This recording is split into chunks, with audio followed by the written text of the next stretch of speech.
If you're looking at Castro Valley right now, trying to figure out what it actually costs to buy here in 2026, this is the video nobody else is going to make for you. Because after 23 years of selling in this exact market, I can tell you the number you're seeing online. That big median price does not tell you what you think it tells you. Everybody assumes Castro Valley prices have been shooting straight up, but are they really? Let me show you exactly what's happened to prices here, what your money actually buys today, and the cost of living here that never shows up in a listing. Let's start with the number that everyone quotes. Right now, in 2026, the median sales price of a home in Castro Valley is around $1.1 million.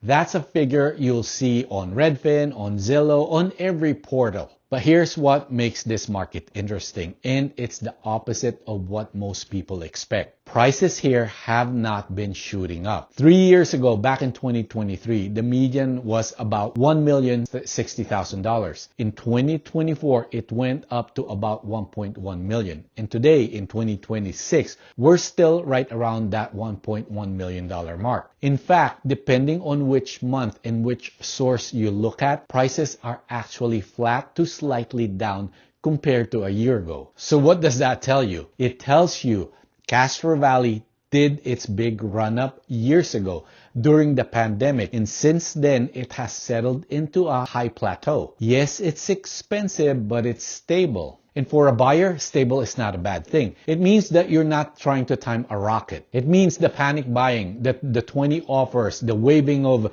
every contingency, that has cooled off. Homes that used to sell in 9 days now take more like 2 or 3 weeks. You have a little room to breathe that you didn't have 3 years ago. Now, the median is just the middle point. So let me break down what that $1.1 million actually gets you, because Castro Valley is really a few different markets stacked together. Castro Valley has 2 zip codes, and they could not be more different. Most of the homes and most of the value sit in the 94546 zip code. That's the flatter central part of town, closer to the boulevard, closer to BART, closer to everyday stuff. In the 94546, that roughly $1.1 million median buys you a classic Castro Valley single-family home. 3 bedrooms, 2 bathrooms, a real yard, a lot around the 5,000 square feet range. In a quiet, established neighborhood with good schools. That's the heart of this market. Then there's 94552 up in the hills to the east. That's where the money is. East Castro Valley, the Palomares Hills, and the neighborhoods like 5 Canyons.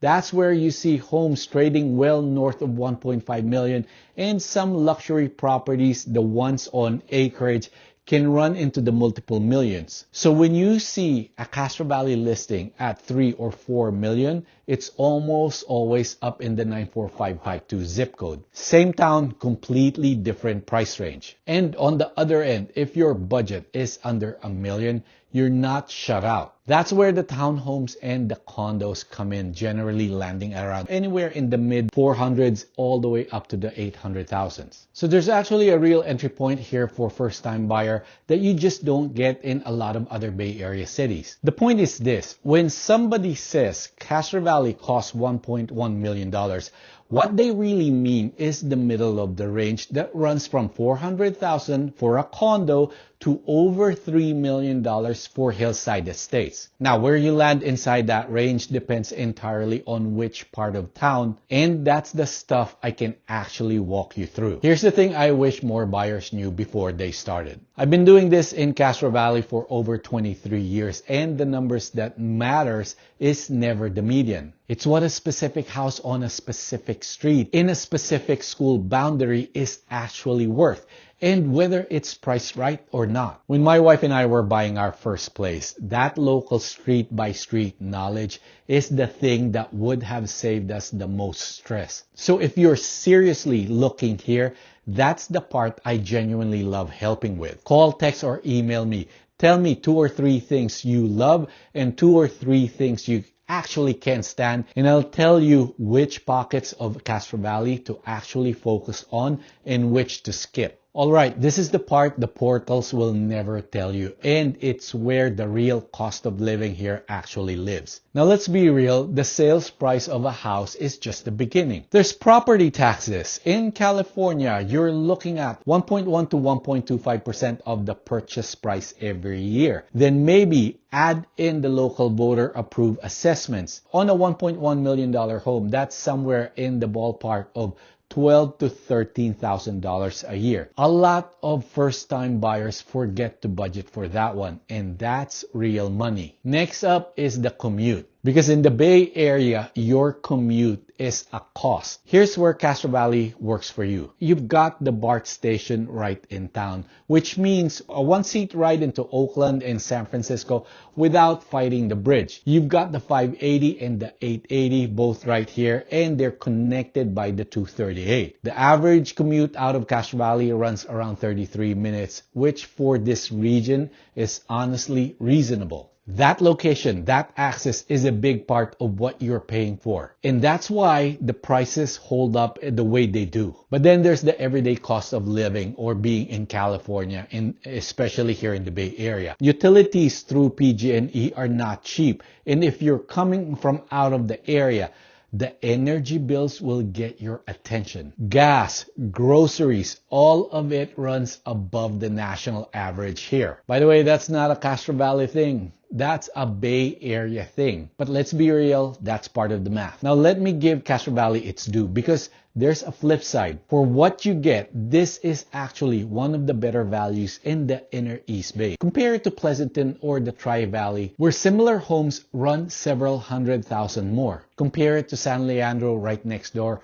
where you're often paying close to Castro Valley money for smaller lots and a different school situation. Castro Valley schools are a huge piece of the value. The Castro Valley Unified District is one of the big reasons families pay to be here, and it's the single most common thing buyers ask me about. Hey, look, you're not just buying a house, you're buying into that district, and that's baked into every price I just quoted. And the lifestyle piece that doesn't show up in any spreadsheet. Lake Chabot is right here. That's actually how I found this town. I was out mountain biking at Chabot years ago, and I realized this was where we wanted to be.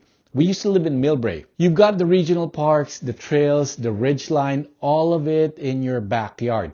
That's a real part of the value of living here. So let's put it all together. Is Castro Valley worth it in 2026? Here's my honest take after 23 years. If you're looking for the cheapest place to buy in the Bay Area, this isn't it, and I'm not going to pretend it is. You can find lower prices out in parts of Contra Costa, out in Antioch, or further out even. What Castro Valley gives you is a specific combination that's genuinely hard to beat. A real single-family home with a yard, a top-tier school district, a BART station in town, freeway access in every direction, and open space out your door. All for a median that, while high, has actually held steady and even softened a little while other markets kept climbing. For a family that wants roots, wants schools, and wants a piece of the Bay Area that comes with a 2-car garage, that combination is why people come here and they don't leave. This is a stay for decades kind of a town, not flip it in 3 years kind of a town. So that's the real cost of living in Castro Valley in 2026.